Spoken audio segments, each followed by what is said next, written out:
So they call me at my house and they say, hey, there is a sea lion in the restaurant. I go, how big is it? Because they can be like 200 pounds. You know what I mean? They could really damage the whole restaurant. I say, no, it's a tiny little thing. So I come to work and that little baby sea lion is on the booth, sitting at the table and pretty much waiting for service. And I'm like, wow, what's up, you? I look at her, because it's a her, and she was underweight by 50%. So what happened is, because of the El Nino, the water was really warm, and all the bait will go to about 30 feet. The lungs of those little creatures is good only for about 16 to 20 feet, so they will be starving. So we called SeaWorld, and SeaWorld does a really great job to really rescue animal. And we put her on a liquid diet to be able to get her back. And then they told me if she doesn't take any fish, she will die. So I went to visit her, and for whatever reason, she took the fish when I show up. So 2 months later, we released her in the Big Blue, and now she's just having fun in the ocean. So it's pretty unique restaurant. So this being said, I am from La Jolla. It means that we have the ocean there. It means that tuna is a fish that is caught locally. And by the way, you have the bluefin tuna, for example, is being really touch and go because it is on the endangered, not endangered, but on the watch list, I would say. But the stocks in Pacific Ocean is really plentiful. So I used over here some big eye coming from Hawaii. So it's really, really beautiful. What we're going to do is we're going to talk about spice mixology a little bit, because how many of you have a lot of spices at the house? How many of you are getting a gift, and on that gift it's like, it's more spices and more spices? Then you open the cupboard and you go, oh, I have a lot of spice, but how old are they? And sometimes it's like 2 years, 3 years. So what I always recommend is that you do your own, for example, Cajun spices. You will have some paprika, you will have some cayenne, you have some herbs. So you make your own blend. So this is what we're going to do today. And what we're going to start with is we're going to toast the spices very, very quickly, but at low heat, because you don't want to burn it. So this is what we have, ladies and gentlemen. We have some cumin. And what I like to do is, when you do this at the house, this is aromatherapy for the whole home, for everybody in that home. Then we have some fennel seeds, black pepper, a little bit of sea salt, some chili, and some cardamom, and I have a little bit of coriander. So what you want to do is you want to make sure that you're toasting it until it's fragrant. So when it's fragrant, it means that it will be ready. So you do not want to burn it. You don't want to go high heat. So this is why it's really low heat.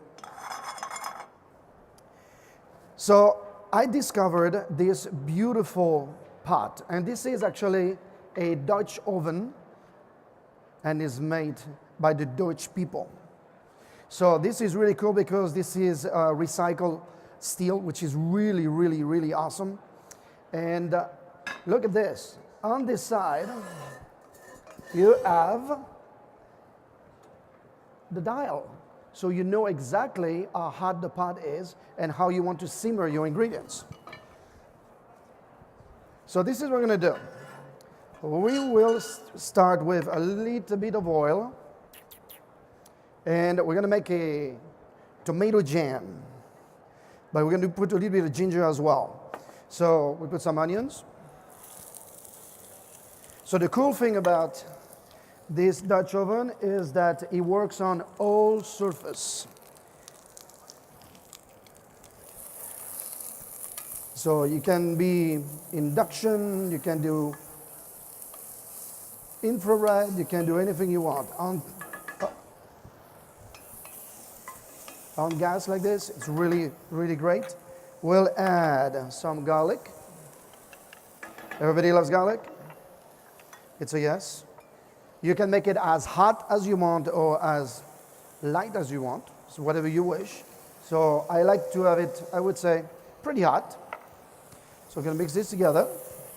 We'll add a bit of salt.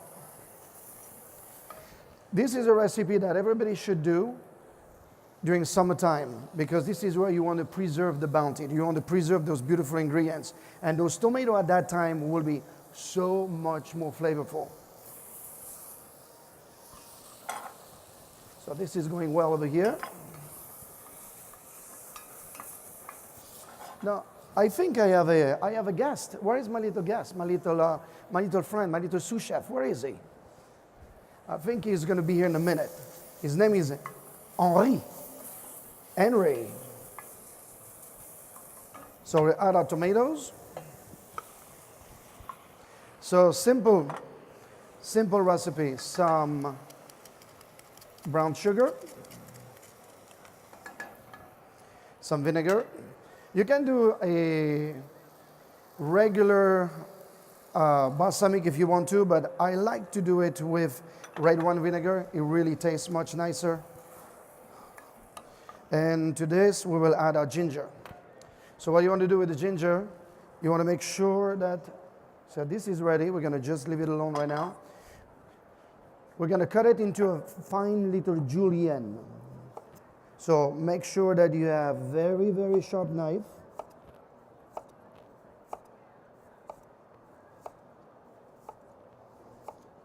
And this particular tomato jam is very, very good as a garnish with chicken as well. So that's really, really awesome.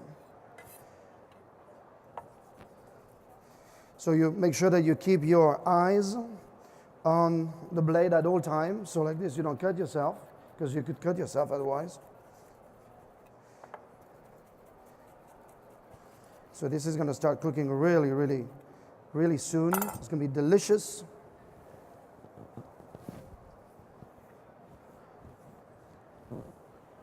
Here we are.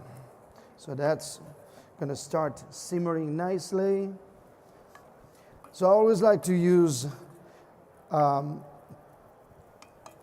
saute pan or any actually cast iron because it really cooks evenly. So this makes it really, really nice. All right.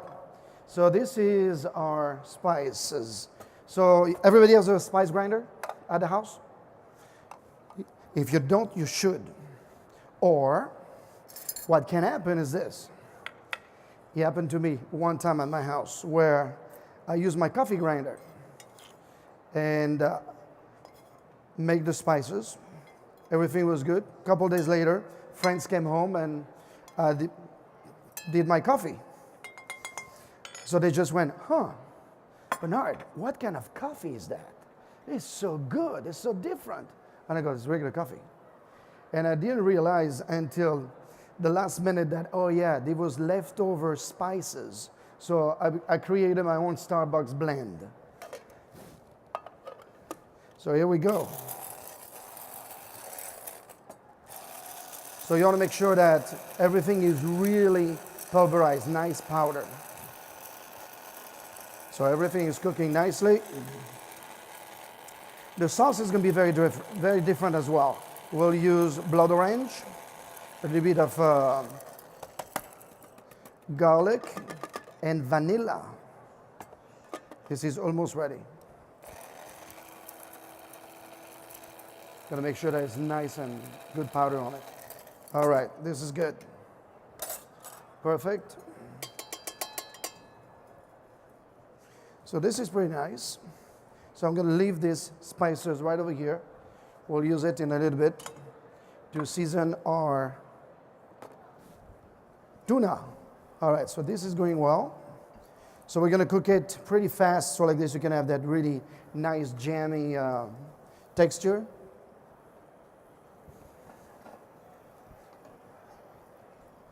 All right, any questions so far? Yes. You mentioned you're using vanilla. Yes. What is your favorite vanilla? Well, I took a trip. So Madagascar vanilla is very, very good. But I took a trip to the island of Taha. Taha is very close to Tahiti. Raiatea is one of the largest islands. And took a boat, went to Taha, and then I went to the where they were producing the vanilla and where they were drying it. And you have a lot of different qualities of vanilla, so it's very important that you choose the right one. What I'm looking for is something that's going to be dried really nicely, but yes, it's still a little soft. So like this, you're able to get all the pods. And what I do usually is I will use the vanilla bean, scrape it like we'll do, take the vanilla and keep it in sugar. So you'll have instant vanilla sugar. And with all those containers that we have all around us today, you can make a lot of vanilla sugar. Otherwise, I had done another thing was really cool is that you can take the vanilla, put it in a bottle of vodka, forget about it for about a month, and then you have a beautiful vanilla infused vodka, which is really awesome as well. All right. So, to our tuna, what we're going to do is we're going to season it right now. So, what you're looking for is when you have tuna, you want the flesh to be nice and firm. And when you press on it, it should bounce back. The flesh should bounce back. It means that it's a very, very fresh tuna. So what we'll do is this. We'll take a plate, and we're going to season our tuna now because I want the spices to really start to, I would say, penetrate the flesh. So you just do it like this on all sides. So it's going to smell really good. Voila. So what I would do at the house is I would season my tuna like this. I will wrap it in a plastic wrap and in the refrigerator for 2 hours. So like this, you know, it really pushes the spices to penetrate the flesh, which is really good. All right, so this is going well. This is a beautiful, beautiful, beautiful pot. Now what we'll do is we'll get some, let's see here, eggplant. Everybody loves eggplant? I love eggplant. It's one of my favorite vegetables. So we'll take a little bit of sesame oil. Actually, what I'm going to do is this. I'm going to put this into a small little ramekin, a container right here.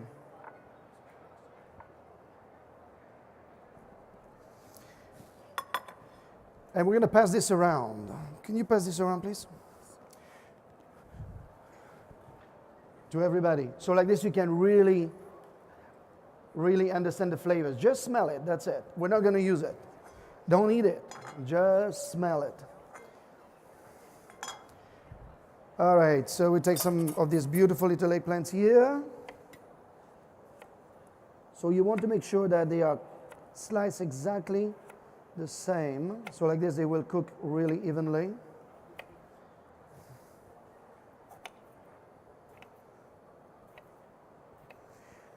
The cool thing with eggplant is that, especially those little guys, you can wrap it with pancetta, for example. You grill it first, wrap it with pancetta, and it is so delicious because those cook really, really quickly.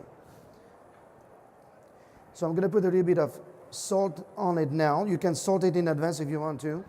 A lot of chefs like to do that, but this is really, really small eggplant, so it works really well this way.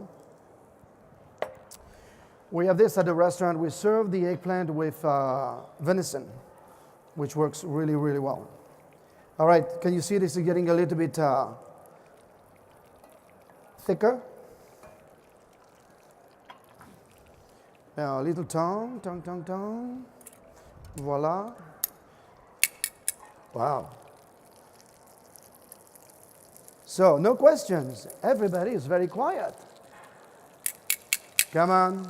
Somebody else have a question? Ladies? We start with the ladies, then we go to the gentlemen. Fine. Gentlemen? What is that? You could use also swordfish. Swordfish would be really, really awesome with it. Now, using the same recipe, monkfish would be very good as well. But we wrap the monkfish with a little bit of thin pancetta or thin bacon. Then you roast it, and it would be really, really good. Okay. So this is a pretty easy recipe, you guys.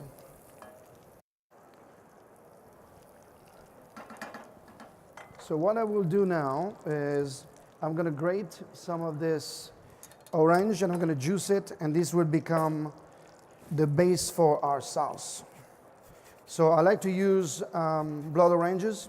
It's very different flavor profile than the regular oranges.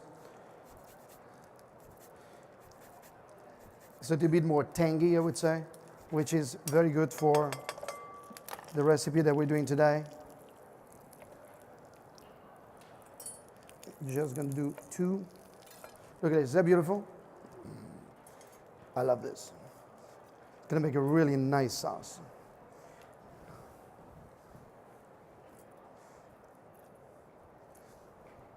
And of course, we will add a little bit of butter because you need a little bit of butter to make sure that it tastes really nice.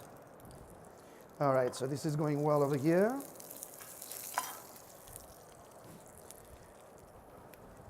So no question, everybody's nice and quiet. Wow. All right, so you want this to be golden brown.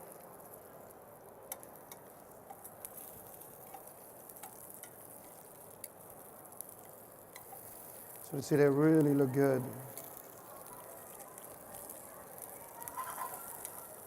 Then we'll add a little bit more of the sesame oil. We're going to take the heat down a little bit more.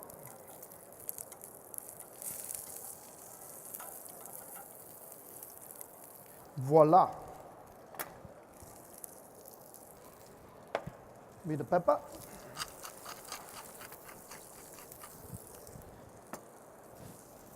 I got my cast iron pan over here, ready for my tuna. It's on medium heat because it will burn the spices otherwise.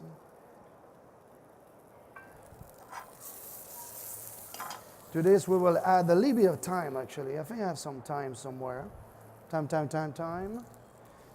I thought I had a little bit of thyme.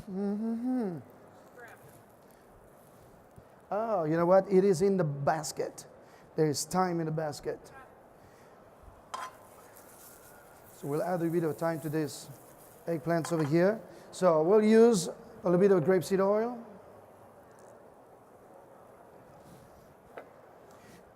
And then we're going to start cooking our tuna. So because it's already seasoned, it's going to cook really fast. Ah, I found my thyme. Voila.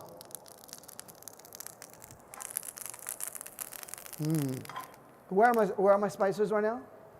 Are they traveling? That's it. That's what they should do. They travel around the world. Now, tuna. We're going to sear it on all sides. And I like my tuna to be cooked rare. What about you guys? Sashimi style.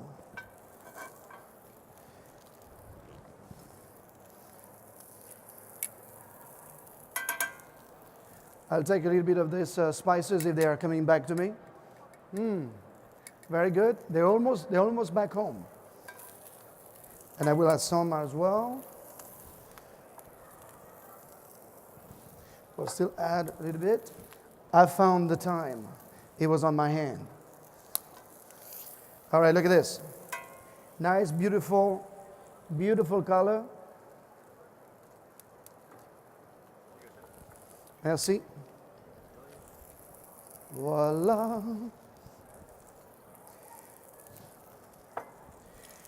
So for me, cooking fish is natural because I was born on the island of Jersey between France and England, and I grew up in Brittany, right on the coast.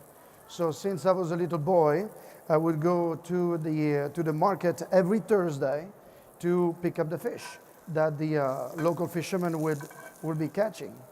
And so this is an affinity that I always have, is really having fun and understanding fish. My grandmother told me, don't worry about it, Bernard. We will never run out of fish. There is so many fish in the ocean.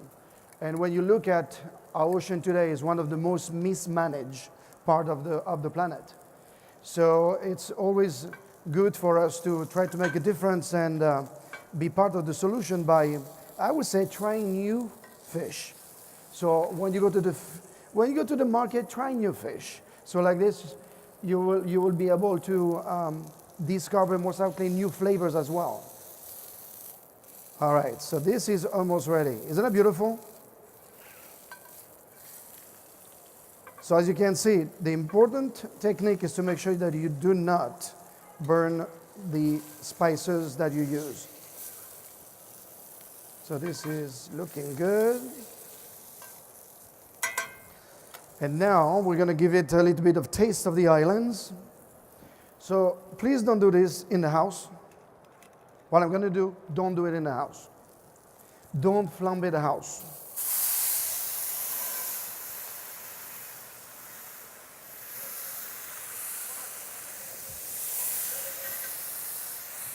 It looks like it doesn't want to flambe for me today. So what you want to do is you want to roll it, and it caramelizes all of this spices because you have the sugar in the alcohol, and then we're going to just let it sit and rest right here. Then we start our sauce. Shallots, garlic. So we're going to cook this for a little bit. Our eggplants are ready. So we're going to leave it right here. And then look at this. This is ready. Beautiful. This is awesome. Oh, can I do that? Really? No? I like to No? ruin all the fun. Really? Mm. Look, you want to taste this? I think you should taste it. It's a really, really cool jam. You're good at this. Thank you. You should think about doing it as a job. Yeah, maybe I should start cooking. Yeah. All right. So we'll add a little bit more. Then we'll take a little bit of the thyme. Then we'll add our juice, a little bit of soy,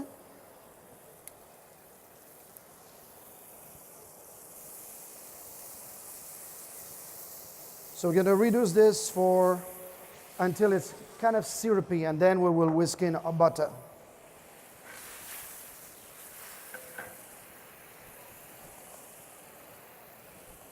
So to this beautiful tomato, I would say, jam, what I like to do is at the house, I will cool it and I will put the oil on top, a little bit of extra virgin olive oil, for example, and then you seal it.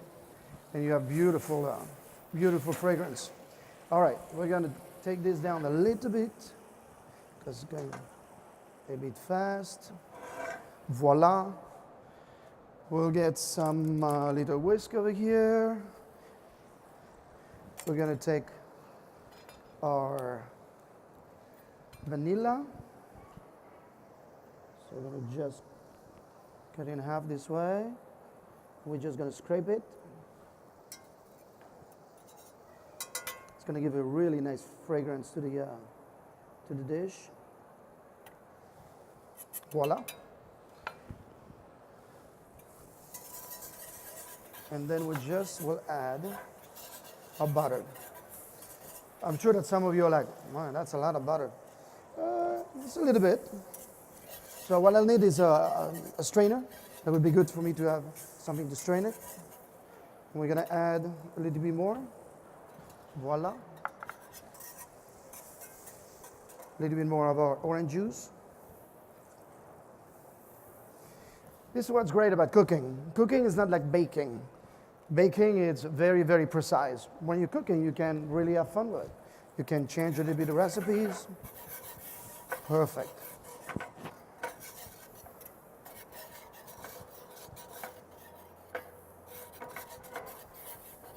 To this, a little bit of salt, a little bit of pepper.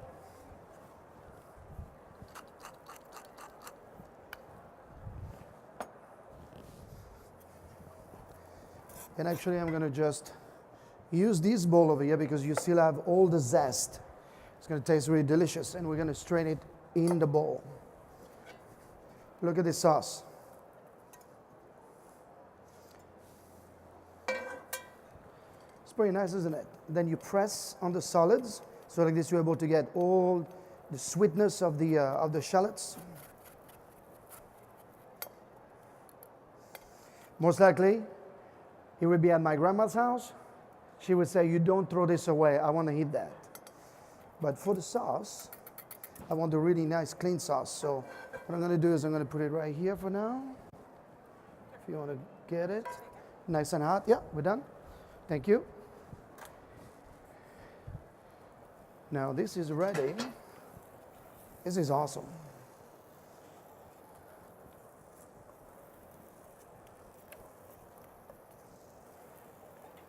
And we will just finish our dish. I told you it was pretty simple. Is it simple so far? Is that a yes? Okay. Is that a sexy plate? You know, you can cook a dish, exactly the same recipe, same preparation, but the presentation and your, I would say, your, when you are looking at how you will approach the dish, it will taste differently. It's really strange, but it does that all the time. So, tuna is ready. This is ready. Look at this beautiful tuna. Oof. Our sauce is ready.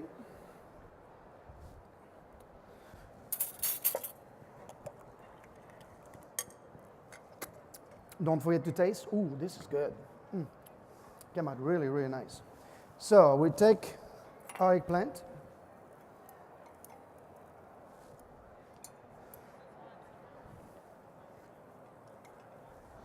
And we're going to place 3 of them. 3 or 4. Let's see. 2. I'm not going to get this one. I'm going to use this one here.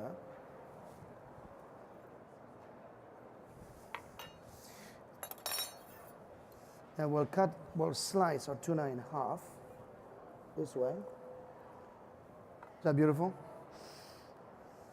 But what I'm looking for is this cut right here.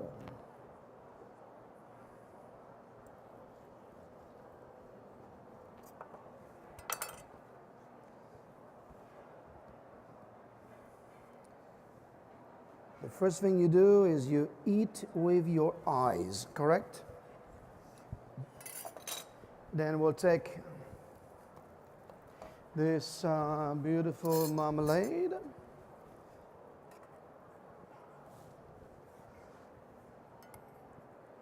I'm going to place it right on top of it like this. How are we doing so far? Then we'll take our sauce. And that's what's really great is this is almost like a bowl. So all the sauce will just go around the dish.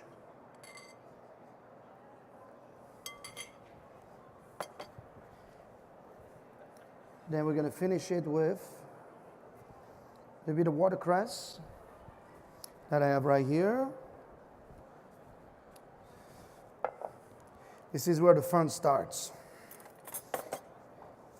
So this watercress has been already tossed with a little bit of oil. And then what I like to do is you take a few leaves and you just drop them around this tuna.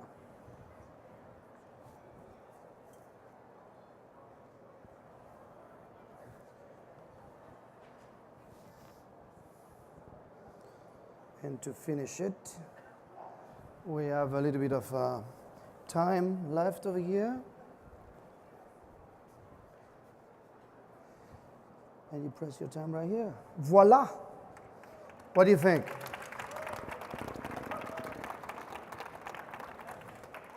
So it's a easy recipe, and this is the thing I want you to remember is if you know the technique, you will always have a good time.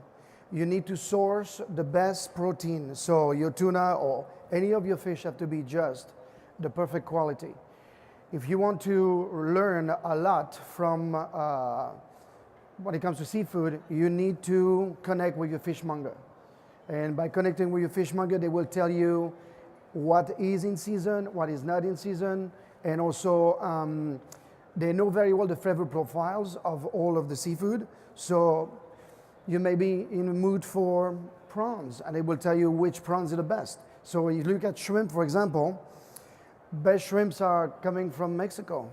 Or you have to go to, I would say, Alaska, where you have the spotted prawns, or Santa Barbara, where you have the spotted prawns. But it's all about the protein itself. And then it's how you approach your protein and how you approach your dish to make sure that it is successful. So it's very, very, very simple and very easy. All right, questions. I need questions. Yes. I'll jump on this side now. What brought you to the United States? The chef at the White House brought me in the United States. So Pierre Chambrun, that was about 30 years ago, and that was at the time of, let me see here, that was Old Man Bush, Mr. Bush, and Barbara, and they were really wonderful people. So I was over there for about 3 years, and then I moved to California, and I've been in San Diego now for almost 30 years. And I've been the chef at the Marine Room for 24 years. So a lot of people have asked me, say, well, hey, how old is your restaurant? The restaurant was built in 1945. So you have to keep it really fresh all the time, really fun all the time, and you have to have a cuisine that is very progressive. So San Diego, we have about 5,000 farmers. So you have a lot of micro farms that you can really work with, and that's pretty much what we do. And also work directly with the fishermen from Alaska. I got friends of mine who are fishermen over there. And, you know, it's about relationship after that. But I have to tell you, the thing who's been the best in my life is I was able to travel a lot, about 78 countries. And we wrote 2 cookbooks, my chef de cuisine and I, Ron Oliver. And this is one of the books, Flying Pans. And the cool thing about traveling as a chef is that you discover new culture, new cuisine, new ingredients, new techniques. You can bring those back with you, and then you make it your cuisine. And that's what I did. So Marine Room, the technique is French.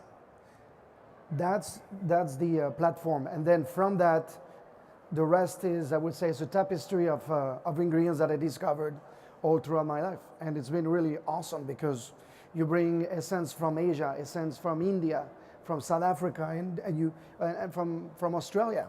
I use wattle seed, for example, who tastes like hazelnuts, and it's a bushberry, but it's really, really awesome.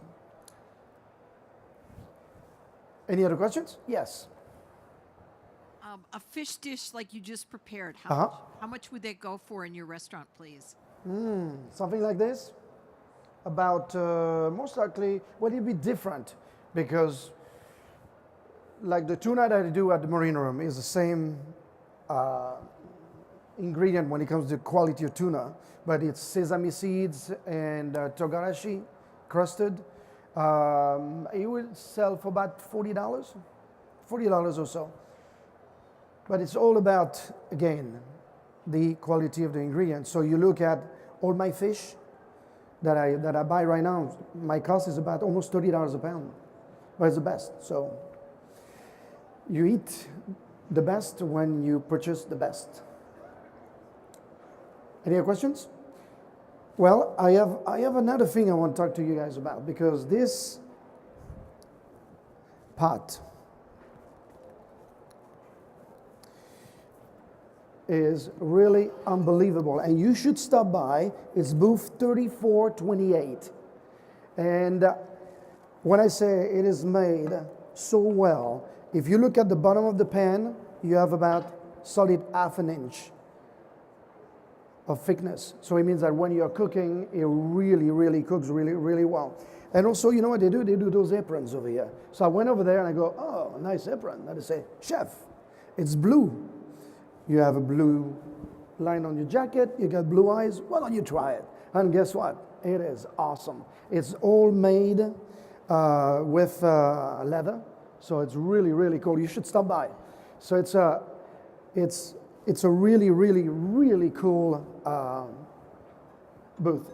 So the name of it is Come Back, and the reason I look at it is because this is made in Holland, right? You know what they are using, what steel they are using? So it's recycled, but it is also from the train track. So they're using the track, they recycled that beautiful steel, and then they just make this, which is really awesome. All right, other questions? Yes? No? You guys have to come and visit. I have business cards over here. It's a really, really, really great spot. You will love it. So thank you very much for joining me today. It was a simple recipe, but if you make that recipe, you will fall in love with it. So enjoy your day, have a great time, and thank you very much.